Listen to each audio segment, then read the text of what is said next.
इस वीडियो में आप देख रहे हैं मनी एंड बैंकिंग वाला यूनिट। मनी एंड बैंकिंग एक पूरा यूनिट है, यूनिट 2। इसके अंदर आप सबसे पहले दो चैप्टर्स को लेके चलिए, एक है मनी और दूसरा है बैंकिंग। तो आज हम इस पूरी वीडियो में हम मनी को पूरा पढ़ लेंगे। हो सकता है एक टॉपिक को मैं अलग से वीडियो में डाल दूं, बस एक टॉपिक को, ठीक है।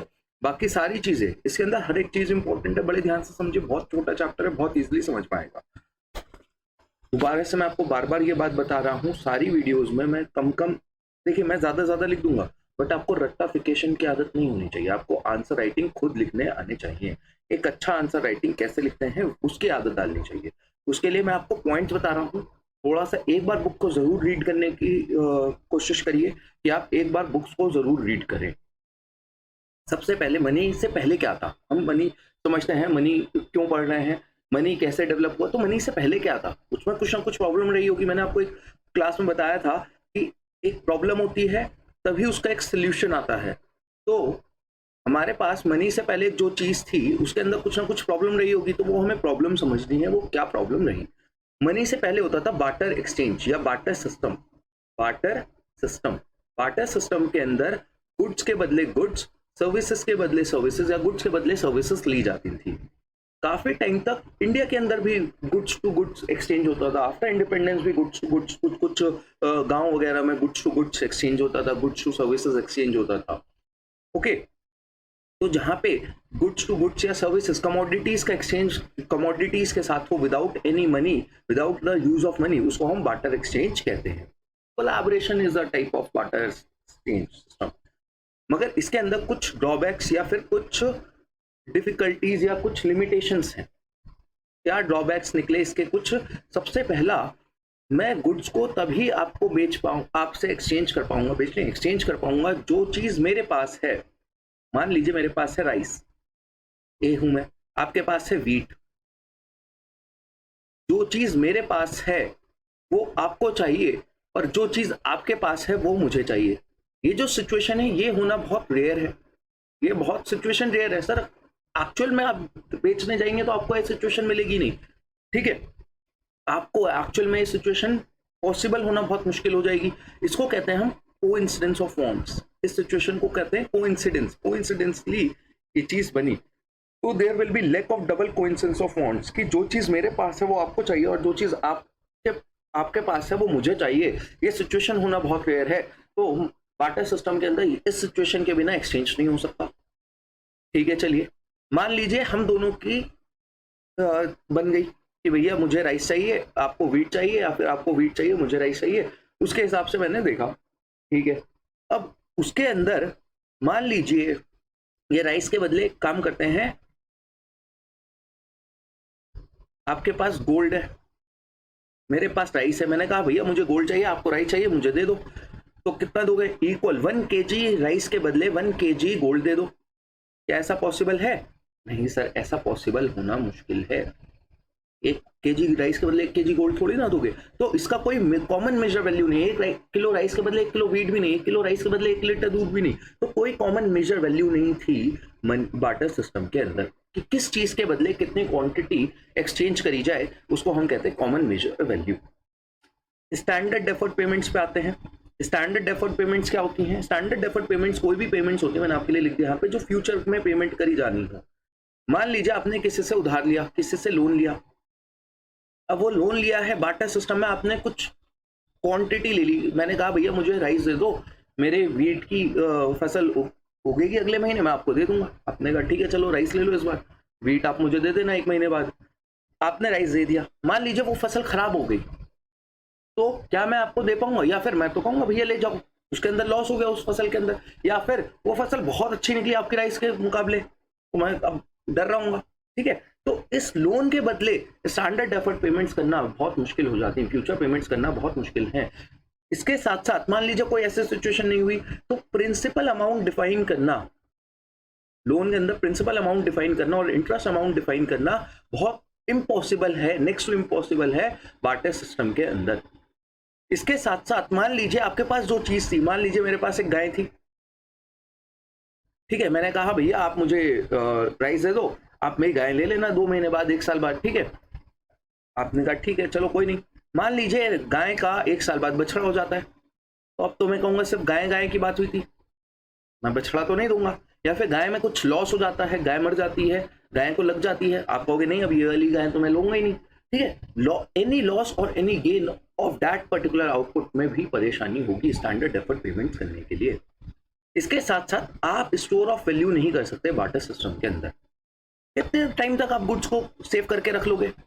1 साल 2 साल खराब हो जाएंगे उसके बाद, बट मनी को आप सालों साल, टाई लग जाए इतने टाइम तक आप सेव करके रख सकते हो, ठीक है, चूहे खा जाए रख सकते हो ना आराम से। तो स्टोर ऑफ वैल्यू मनी के अंदर इजी है। तो जो इसके ये ड्रॉबैक्स बने, इसकी कुछ लिमिटेशंस बनी, वही प्रॉब्लम्स हमने देखी और हमारे पास एक सोल्यूशन निकल के आया, दैट इज मनी। ये प्रॉब्लम निकली है बार्टर सिस्टम की, तो मनी ने इन सारी प्रॉब्लम्स को दूर करा।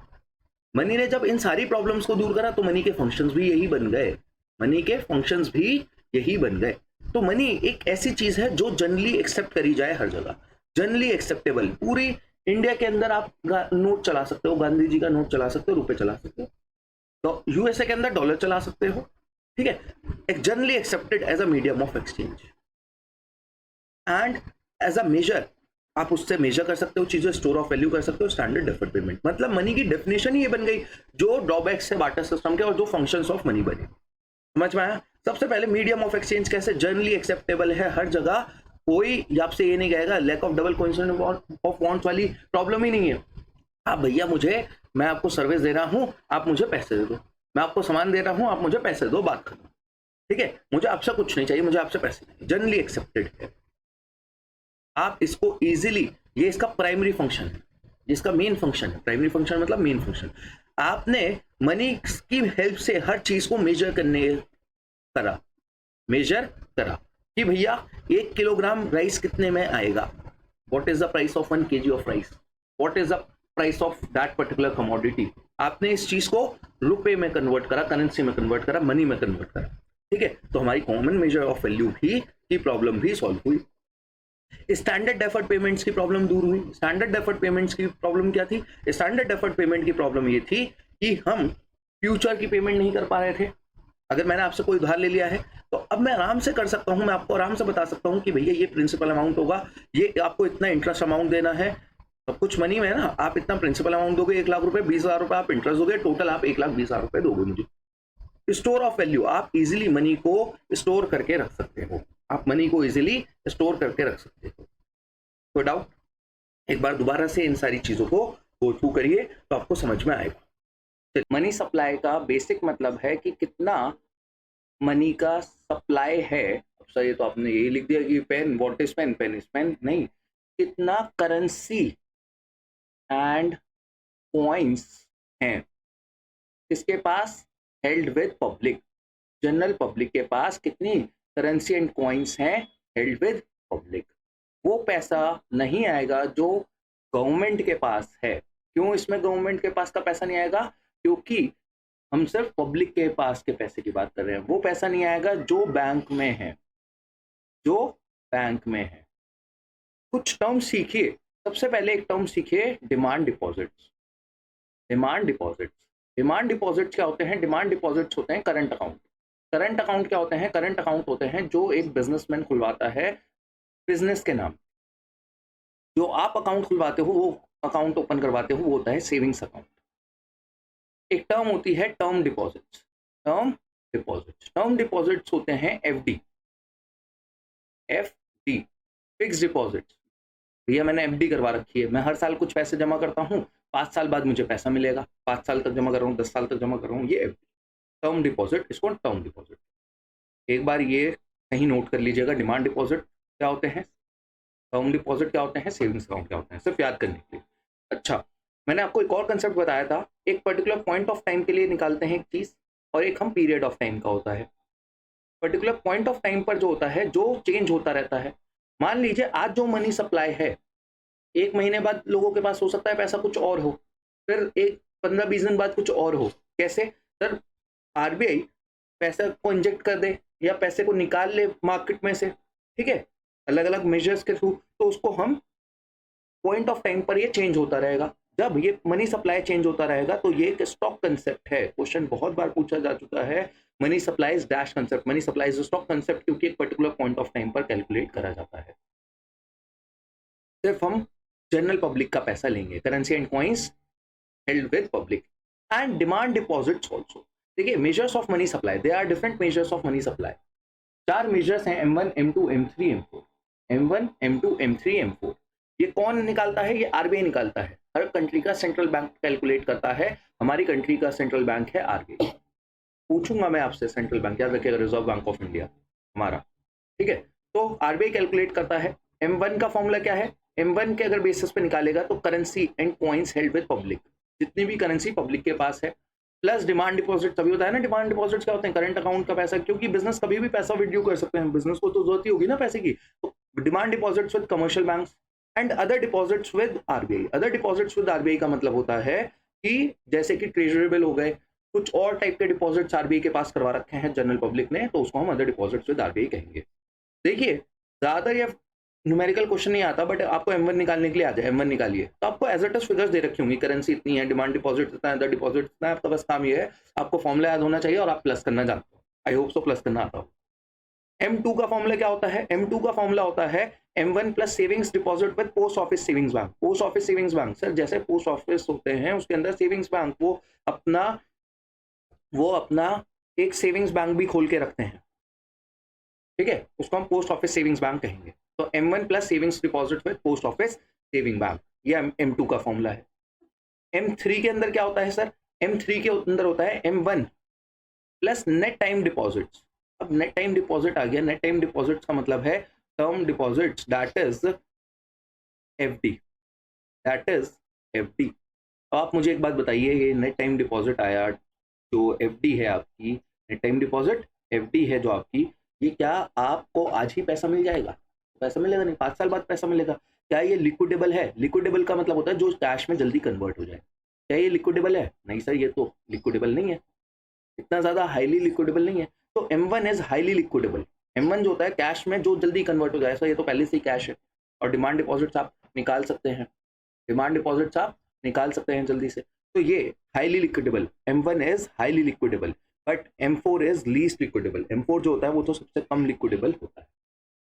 देन M4 का फॉर्मूला है, M4 में तो सब कुछ ही आ जाता है sir, M3 plus total deposit with post office savings bank, जैसे कि NSC में पैसा, national saving certificate, public deposits होते हैं, ये बैंक्स मंगवाते रहते हैं इसे, तो ये लीस्ट लिक्विडेबल है। M1 जो है वो एक नैरो कंसेप्ट है, क्योंकि कम चीजें आ रही हैं, देखिए आप कितनी कम चीजें आ रही हैं। बट M4 जो है, M3 जो है वो एक ब्रॉड कंसेप्ट है। M1 M2 जो होते हैं नैरो कंसेप्ट होते हैं मनी सप्लाई के, बट M3 M4 जो होते हैं वो ब्रॉड कंसेप्ट होते हैं, याद होना चाहिए। ये तो इवन मैंने इतना तक देखा है कि जो मॉक इंटरव्यूज आते हैं यूपीएससी के, IAS के, उसके अंदर ये सवाल पूछे जा चुके हैं, कितने इजी, और ये यूपीएससी में भी पूछे जा चुके हैं ऐसे सवाल। तो क्या ये 12वीं क्लास वाले भी नहीं सॉल्व, 12वीं क्लास वाले ऐसे ही हंसते हंसते सॉल्व कर रहे हैं? इजी टर्म्स है। M3 जो है ज्यादातर हम M3 की मदद से मनी सप्लाई को कैलकुलेट करते हैं। क्यों करते हैं हम उसका रीजन नहीं जान रहे। मनी सप्लाई जो है वो M3 के बेसिस पे कैलकुलेट करते हैं, और इसको हम aggregate monetary resources of society भी कहते हैं, ठीक है। ये हम बैंकिंग में पढ़ेंगे क्यों इसके थ्रू ही करते हैं जब हम सेंट्रल बैंक पढ़ रहे हैं। बहुत ध्यान से दोबारा से वीडियो को देखिए, हर एक चीज को समझिए, बहुत इंपॉर्टेंट कंसेप्ट है। मनी सप्लाई पूछा ही जाएगा,